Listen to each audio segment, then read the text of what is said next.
Viernes 14 de marzo del año 2014, amigos televidentes, muy buenos días, bienvenidos, gracias por finalizar la semana acompañándonos en esta su entrevista Perspectivas. Hoy tengo el gusto de conversar con el secretario de Comunicaciones del FMLN y también diputado a la Asamblea Legislativa, Roberto Lorenzana. Diputado, buenos días, bienvenido.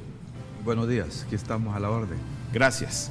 Amigos televidentes, con él vamos a conversar de todo lo que ha ocurrido después del domingo 9 de marzo, cuando se dio el evento electoral de la segunda vuelta presidencial. Las reacciones, las situaciones que han ocurrido a lo largo de la semana, demandas, señalamientos y, por supuesto, cuál es la decisión que ha tomado el partido FMLN a partir de ese momento, las acciones también correspondientes, los discursos que ya hemos logrado escuchar también de la fórmula presidencial y todo lo que tenga que ver con el tema de la elección presidencial. De usted yo espero sus comentarios a través de las redes sociales. Esperamos su participación para que sea todavía más interesante esta conversación con sus comentarios y su participación. Las redes sociales estarán apareciendo en la entrevista, en la pantalla de su televisor. Tómelas en cuenta y por favor también participe con nosotros. Bueno, ya pasó una semana casi de labores, por lo menos después del evento electoral.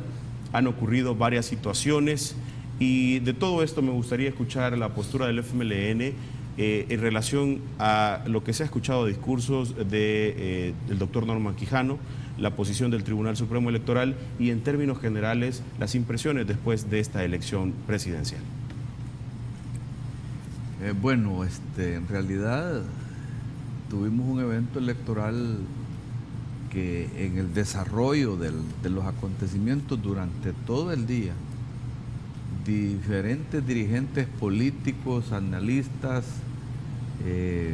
comentaristas, estuvimos en los diferentes medios de comunicación comentando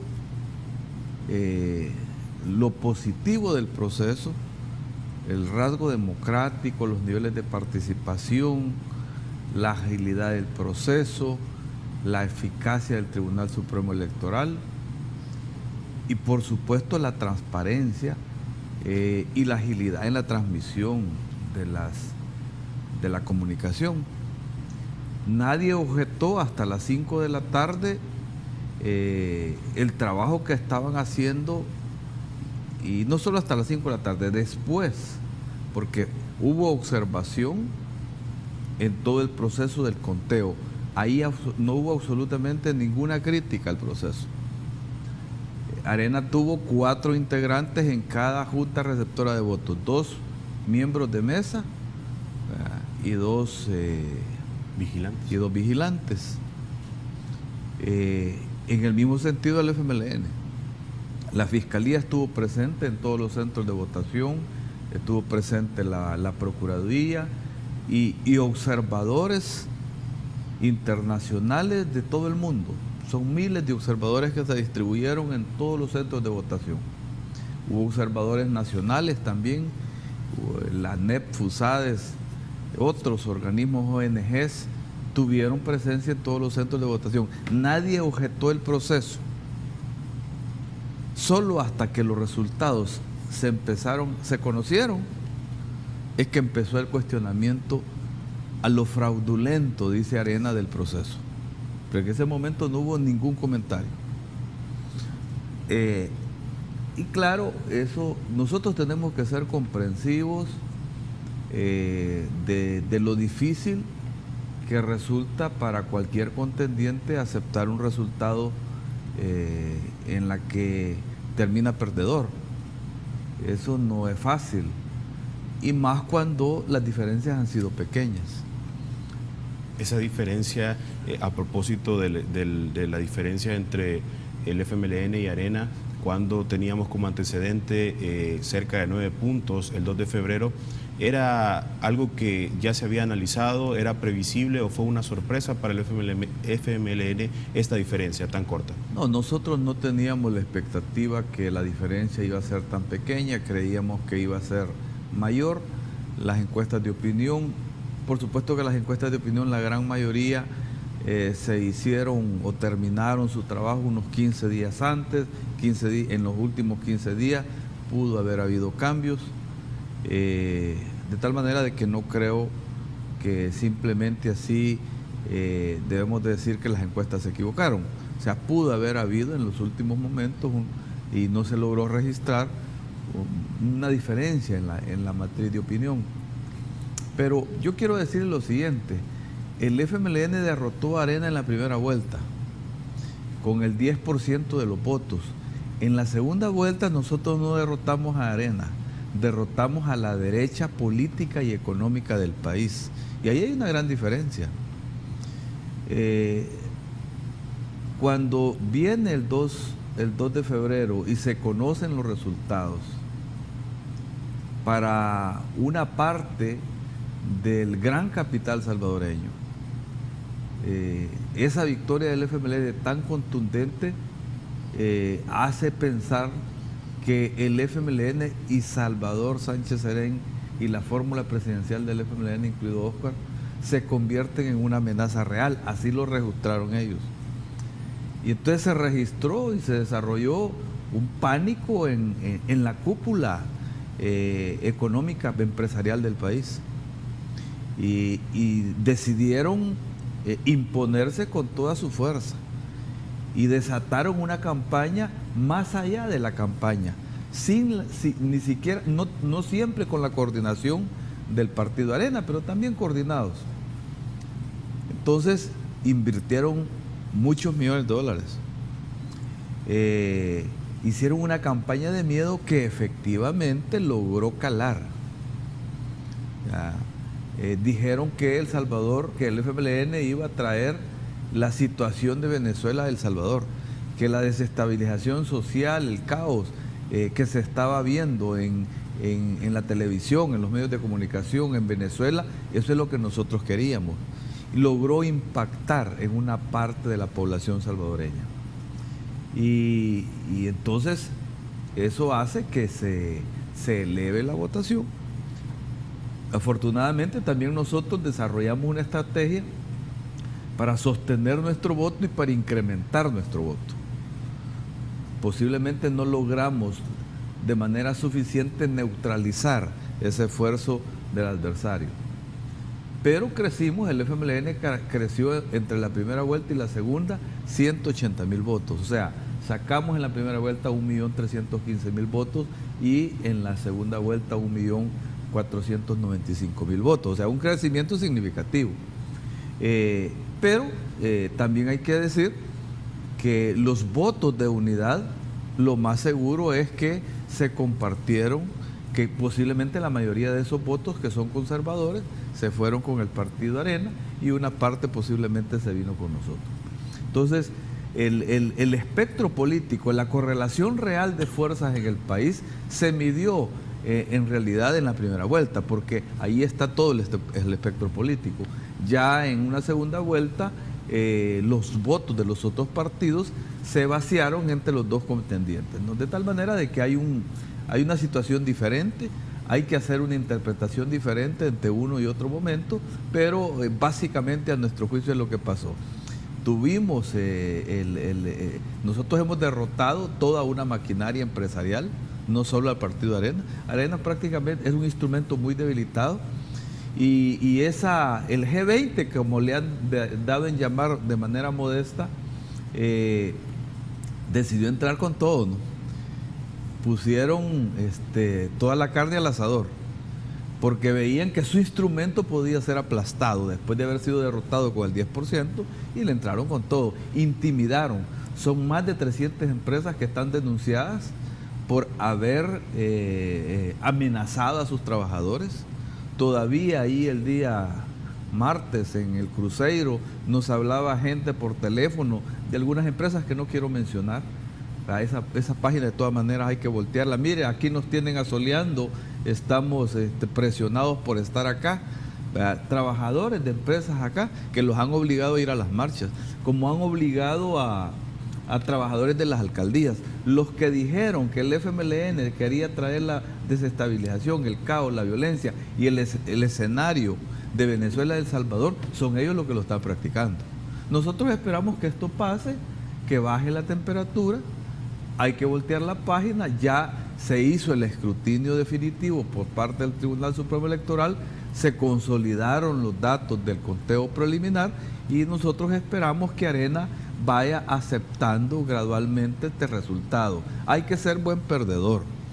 El día de ayer se hacía presente la dirigencia del Partido Arena ante la Fiscalía General de la República para interponer una especie de aviso por el tema de la votación doble. De ello hablamos al regresar de la pausa comercial. Amigos televidentes, hay más temas. Gracias también por participar desde muy temprano en esta su entrevista.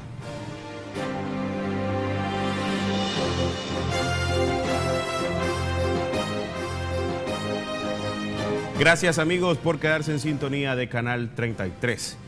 Hay palabras, por ejemplo, como el de la reconciliación, la concertación, los diálogos, entendimientos que surgen después de conocer los resultados de la elección del pasado domingo, en la que se refleja un margen estrecho entre el que obtuvo más votos y el que perdió.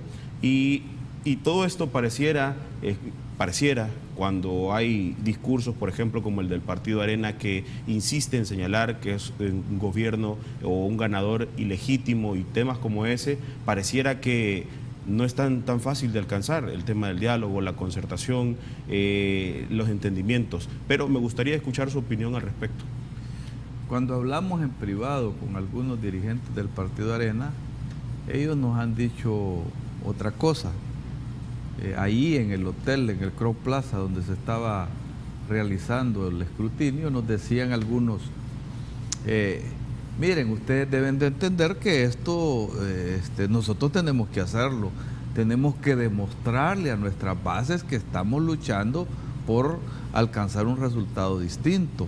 O sea, técnicamente no hay nada que hacer, ustedes han ganado. Opiniones de dirigentes de Arena que no puedo dar el nombre porque sería incorrecto, digamos. Incluso llegaron a decirnos, ustedes hubieran hecho lo mismo, ¿verdad? Yo en ese sentido puedo decir, el registro histórico que hay es que el FMLN siempre ha aceptado los resultados. Podemos tener inconformidades, pero al final hemos dicho, aceptamos los resultados y sigamos trabajando. Lo que pasa es que les duele aceptar un resultado que les desfavorece. Y tenían la expectativa de que en las mesas podían superarnos ya en el conteo definitivo. Se resistieron incluso en el conteo definitivo a que se acelerara el conteo de los departamentos donde sabíamos que el FMLN estaba arriba, Usulután, San Miguel, el municipio de Santa Ana.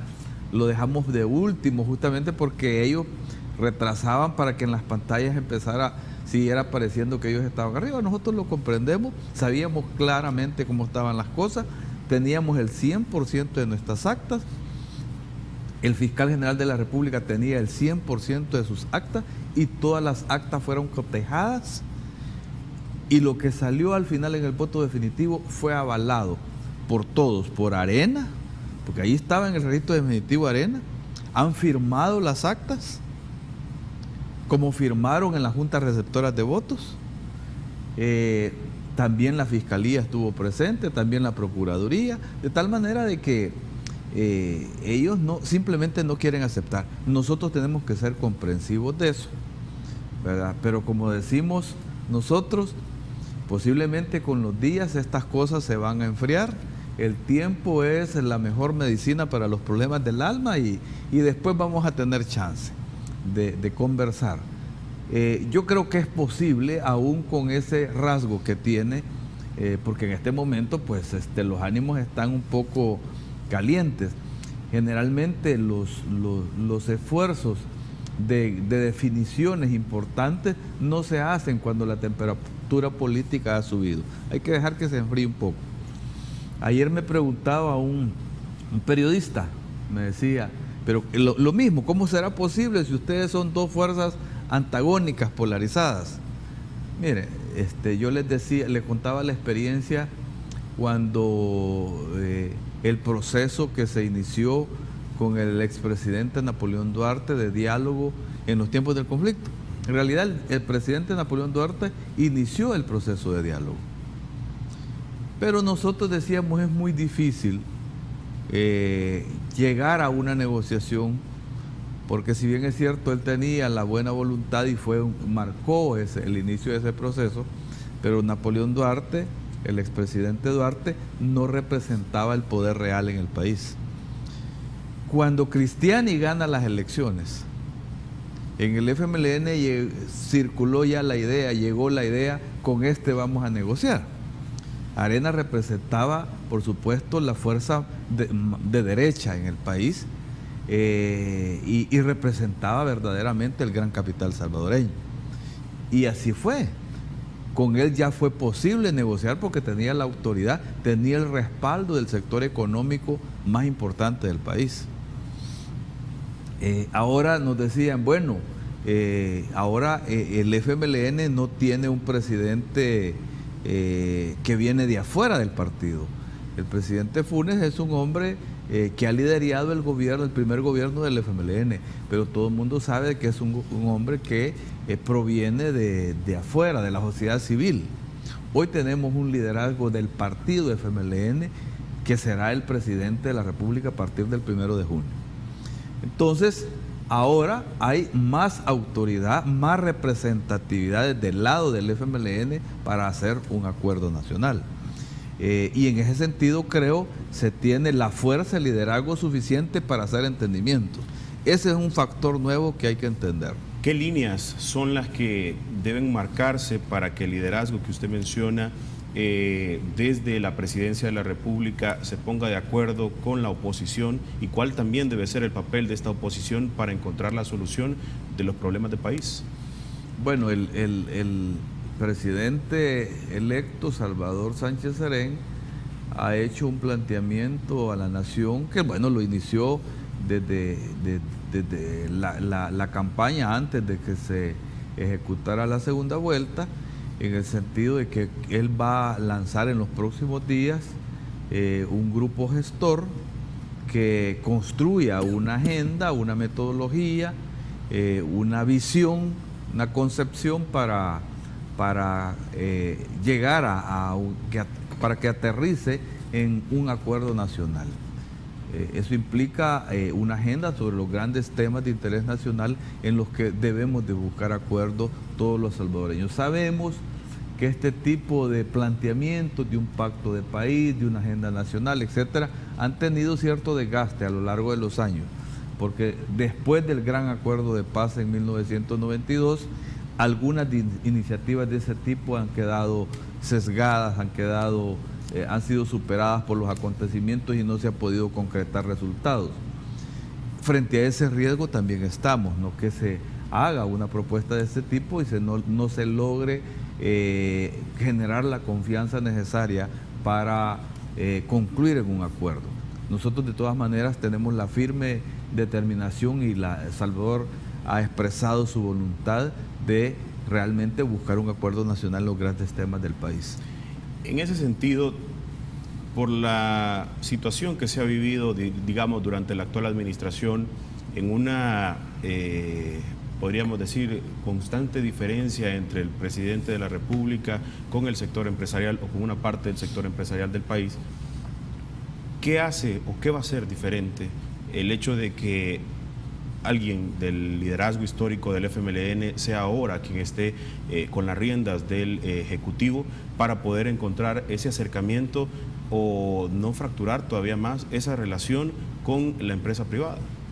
Bueno, hay varias cosas diferentes. En primer lugar, estamos ahora frente al liderazgo real del FMLN. O sea, aquí no hay vuelta de hoja. O sea, aquí estamos hablando digamos, uno de los máximos dirigentes del FMLN. Entonces no hay ninguna duda que representa la fuerza que es el FMLN.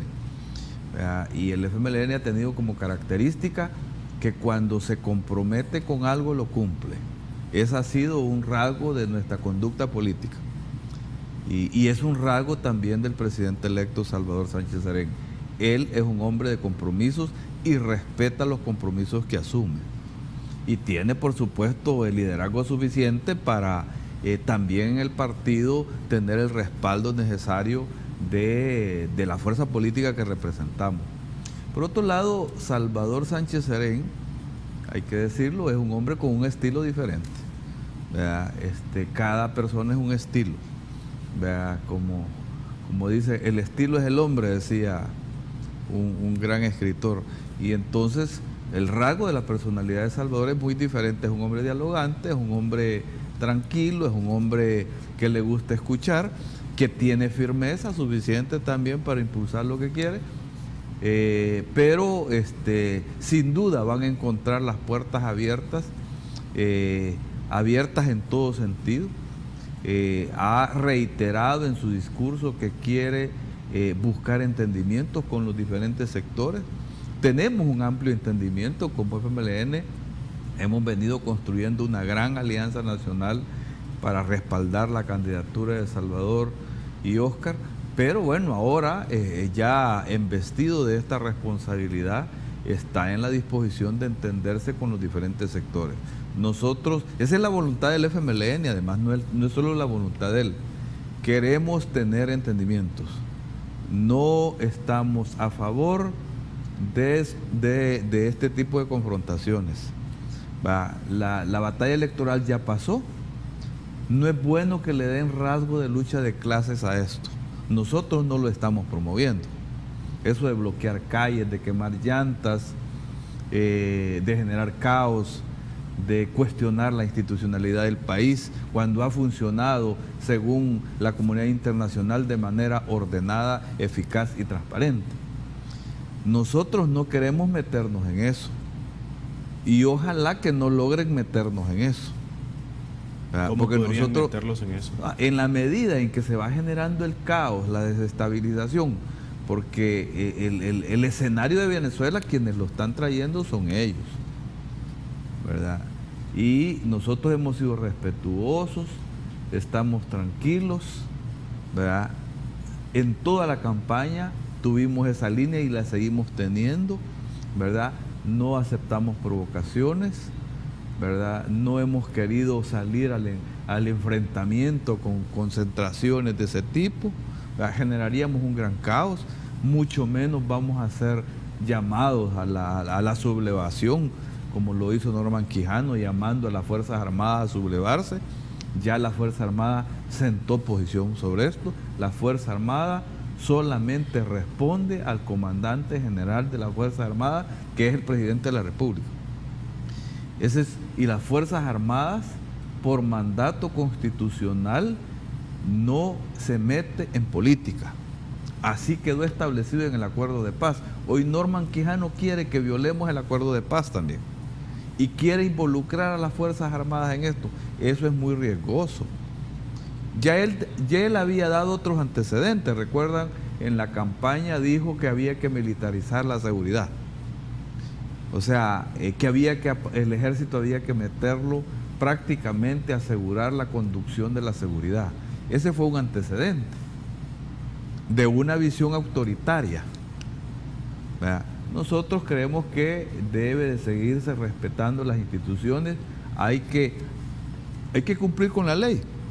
Los procedimientos establecidos para el proceso electoral están en el Código Electoral. Ahora, ellos sí debemos de comprender que cuesta aceptar un resultado de este tipo, pero de eso a tolerar de manera excesiva la desestabilización del país es otra cosa. Nosotros los exhortamos, queremos entendernos, no solamente a la derecha política representada en Arena, sino también a la derecha real, a la derecha económica y política que está atrás del Partido Arena. Bien, vamos con esto, amigos televidentes, a una nueva pausa comercial. Hay más temas para conversar, así que le invito a que se quede con nosotros.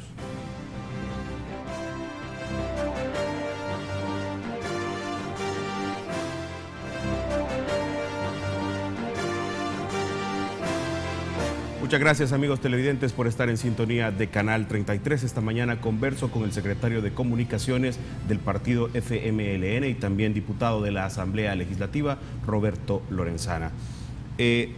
Ya hay mediciones o interpretaciones que hace al interior del partido FMLN sobre la situación en la que el partido Arena recibe más votos, se incrementa la cantidad de votos, usted me lo mencionaba, en el caso del FMLN pasa una situación similar, pero al final de la diferencia de 9, 10 puntos que se manejó al final del 2 de febrero, ¿qué interpretación hacen? ¿Fue el tema de Venezuela propiamente o qué otros factores consideran que ocurrió para que al final hoy tengamos la mitad y un poco más a favor del FMLN y la otra mitad hacia el partido Arena? Bueno, yo le decía, o sea, nosotros en una primera vuelta tuvimos una diferencia de 10 puntos y con esa diferencia derrotamos al partido Arena. Hubo otras fuerzas políticas participantes, el Movimiento de Unidad y otros partidos más pequeños, que sacaron más de 300.000 votos. Esos 300.000 votos del Movimiento de Unidad y los otros partidos también se repartieron, que son votos que no son ni de Arena ni del FMLN, son votos que tienen identidad en aquellos partidos, pero que habían dos contendientes y había que compartirlo. Nosotros sacamos una parte de eso. Creo que la mayoría se la llevó Arena de esa parte. Y hubo un voto nuevo que reaccionó también ya en la segunda fase con el llamado a votar de ambas y bueno, tuvimos un resultado de este tipo. En una segunda vuelta nosotros creemos que no solamente hemos derrotado a Arena, sino que hemos derrotado el gran alineamiento estratégico de la derecha política y económica del país. Las empresas que financian Arena directamente se pusieron al frente y fueron derrotados. Lo que pasa es que tuvieron un cálculo y aún así una inversión multimillonaria y aún así no les alcanzó, ¿verdad? De tal manera de que el resultado siempre es bueno. Desde el punto de vista de la legitimidad, esto es totalmente legítimo. Salvador Sánchez Serén y Óscar Ortiz tienen la votación más alta que haya alcanzado un presidente de la República en toda la historia de El Salvador, independientemente que la diferencia sea 6.500 votos. O sea, pero es la votación más alta que haya alcanzado un presidente de la República, de tal manera de que es totalmente legítimo. Desde el punto de vista constitucional, igual, nuestra Constitución, que es la ley superior del país, establece que en una segunda vuelta se gana con más del 50%. Tenemos más del 50% de los votos. Y fíjese cómo es el tema de la gobernabilidad, porque ¿y cómo va a ser posible que se pueda gobernar con la otra mitad en contra? Ayer estaba revisando los datos. En Guatemala, el presidente actual de Guatemala, el general Otto Pérez, ganó la elección con el 36.10%. Ni siquiera llegó al 40%. Juan Orlando Hernández de Honduras, que ganó hace unos 2-3 meses la elección en Honduras, ganó con el 36.89%. Hubo problemas allá, sin embargo, ahí está gobernando. Sacó 1.149.000 votos el presidente actual de Honduras, ¿verdad? Más de 300.000 votos menos que nosotros. Daniel Ortega en su primera elección sacó 38%, en la reelección sacó más, ¿verdad? Pero cuando fue electo presidente sacó el 38%. Bueno, el expresidente Bush, hijo, ganó, creo yo, solo con los votos de como 500 votos de Miami. Prácticamente había un empate entre el Partido Republicano y el Partido Demócrata, una elección muy reñida. En Estados Unidos generalmente las elecciones tienen esas diferencias muy pequeñas entre 1 o 2 puntos. Y eso no ha impedido la gobernabilidad ni la legitimidad, porque Arena hoy quiere cuestionar la legitimidad. Tenemos más del 50% de los votos, fue probado en el escrutinio preliminar. Ellos tenían en el conteo voto por voto 4 personas. Ellos firmaron esas actas y firmaron también el escrutinio definitivo, de tal manera de que no pueden estar argumentando. Claro, ese tipo de alegatos uno los entiende, pues ellos quieren demostrar que están luchando hasta el final y que hacen un gran esfuerzo. Ellos están tirando un mensaje a sus bases. Pronto vendrá la discusión en Arena de quién va a ser los nuevos dirigentes, si se quedan los que están o asumen otros. Otros están sacando cabeza. Unos dijeron que iban a renunciar, no sabemos si lo van a hacer, ¿verdad? Y otros tienen la expectativa de llegar. Entonces pronto vendrá esa discusión y justamente por eso es que ahora están tratando de demostrar que tienen un protagonismo importante en defensa de los intereses de su partido, porque lo que está ya en juego es el nuevo liderazgo en el Partido Arena. Habían amigos televidentes que hacían la comparación, como usted lo decía, con el estado de la Florida y en el caso de San Miguel, y nos lo hacían llegar que San Miguel se había convertido en alguna medida como el estado de la Florida para los demócratas, que habían resultado al final ganadores. Pero quiero también referirme a otro tema. Pasando la página, como usted lo mencionaba, dejando a un lado el conteo de votos, estas discusiones que se están teniendo, y pasada la página, ¿cuáles deberían de ser las prioridades para el presidente electo en la etapa de la transición con la actual administración para empezar a resolver problemas como el tema financiero en nuestro país? Ayer se hablaba, por ejemplo, de una renegociación con el Fondo Monetario Internacional. ¿Cuáles deberían de ser estas acciones para ya iniciar a abordar los problemas que tiene nuestro país? No, sin duda, lo más pronto posible hay que entrar en un proceso de ordenamiento de las cosas.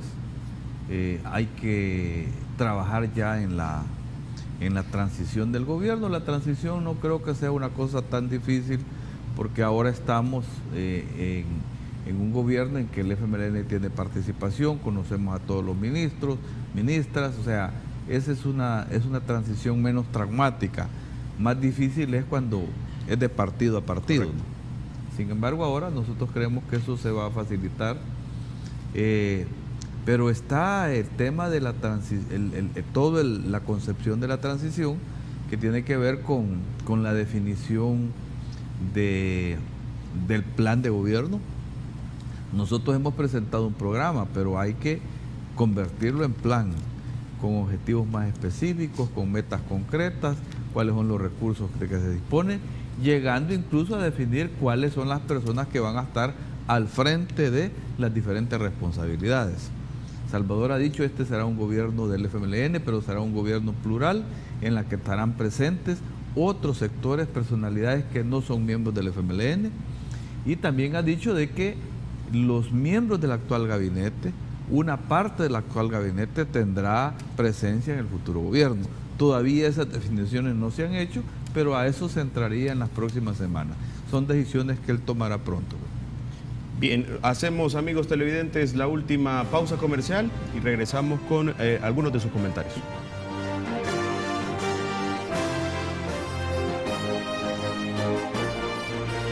Hay varios de sus comentarios, amigos televidentes, y vamos a aprovechar también para trasladarlos a nuestro invitado esta mañana y que él posteriormente pueda hacer sus valoraciones al respecto.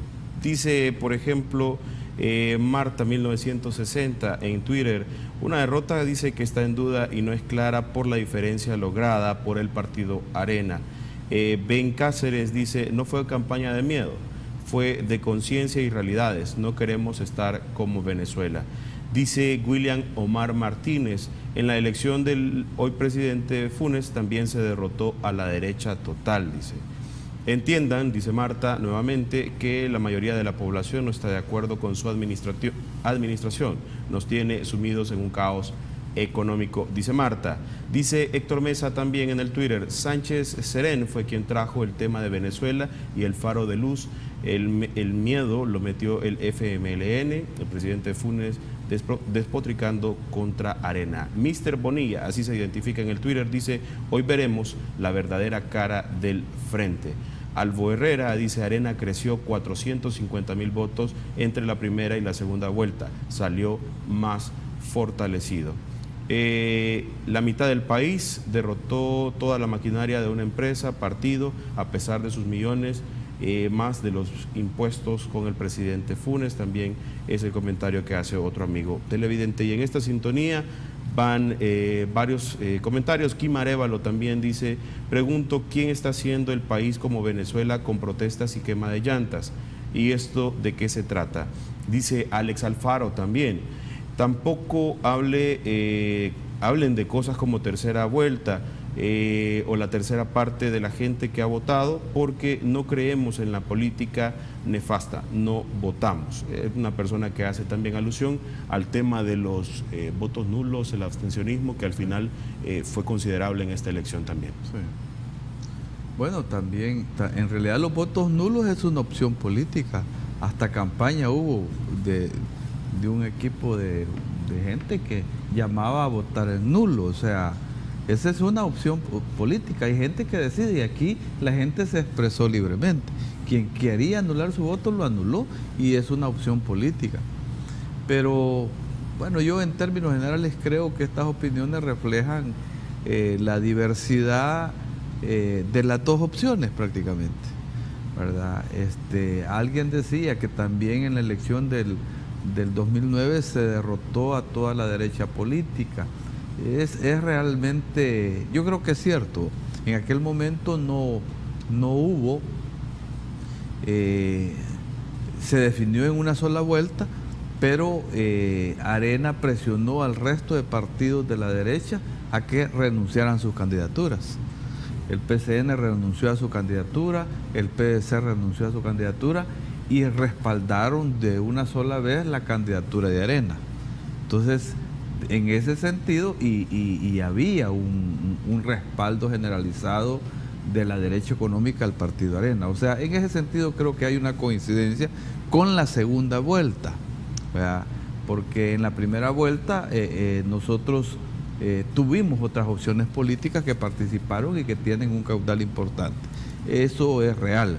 Ahora, este tipo de planteamientos de resistencia a aceptar un resultado lo vamos a seguir viendo porque hubo una diferencia no tan grande como en la primera vuelta. En la primera vuelta fueron más de 300.000 votos de diferencia y ahora solo fueron un poco más de 6.000 votos la diferencia. Pero, como digo, la Constitución establece que se gana con más de la mitad de los votos, con más del 50% de los votos, y eso lo hemos obtenido.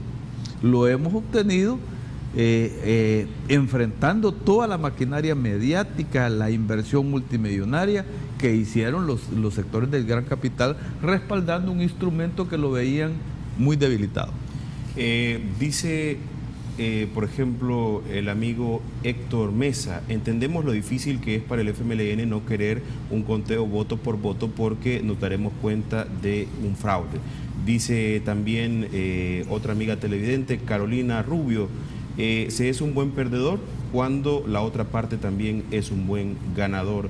Y hay situaciones más que se reflejan a través de los comentarios. Me voy a quedar hasta acá porque también quiero aprovechar el tiempo para preguntarle, el Tribunal Supremo Electoral todavía está pendiente de resolver las peticiones que ha hecho el partido Arena referente incluso a declarar nulidad en la elección presidencial, pero a pesar de eso el FMLN mañana ya tiene una celebración como tal para compartir con su militancia el triunfo que han señalado en las elecciones. Efectivamente ya terminó el escrutinio definitivo que confirmó los resultados del escrutinio preliminar. Tiene que haber una resolución por parte del Tribunal Supremo Electoral, pero para acreditar como ganador, en este caso a la fórmula del FMLN, se establecen procedimientos. La ley establece que cuando hay demanda se da un plazo determinado y esos plazos deben de agotarse para cubrir todos los procedimientos establecidos en la ley. De tal manera de que nosotros creemos que a los primeros días de la próxima semana se han agotado los tiempos para que el tribunal, de acuerdo a los procedimientos establecidos en la ley electoral, pueda dar ya esa resolución. No hay ninguna duda Nosotros que no pueda... vemos, esto es irreversible, ¿verdad? Se ha consolidado el resultado, ganamos en las mesas donde se contó voto por voto. La ley ordena el voto por voto en la mesa y habían 4 de Arena allí, ¿verdad? Y ahora Arena está diciendo de que el FMLN se burló de sus miembros en la mesa. que nosotros los manipulamos. Eran 4 miembros de Arena en cada junta receptora de votos. Ellos contaron voto por voto, firmaron el acta.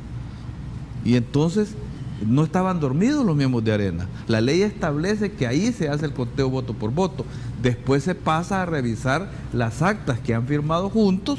El tribunal revisa, ese es el escrutinio definitivo. Y ya firmaron los miembros de Arena, los miembros de las juntas receptoras de votos, que esos son los resultados en el escrutinio definitivo. Entonces, ¿de qué están hablando? ¿Qué nulidad significa? Una tercera vuelta. Ganamos la primera, ganamos la segunda, pero la Constitución ya no establece la tercera, señores de Arena. La Constitución dice que en una segunda vuelta el que tiene más del 50% gana, y tenemos más del 50% de los votos. De tal manera de que el día sábado a las 2 de la tarde en el Redondel Maferrer, conocido como el Redondel de la Victoria, vamos a realizar la gran celebración nacional de la victoria. Esto es una victoria importantísima.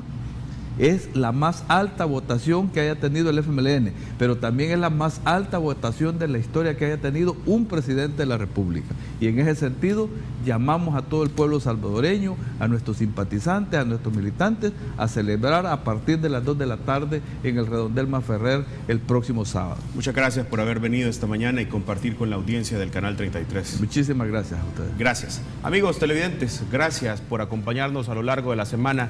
Deseamos de todo corazón que tenga un excelente fin de semana y por supuesto que siga en sintonía de Canal 33. Buenos días.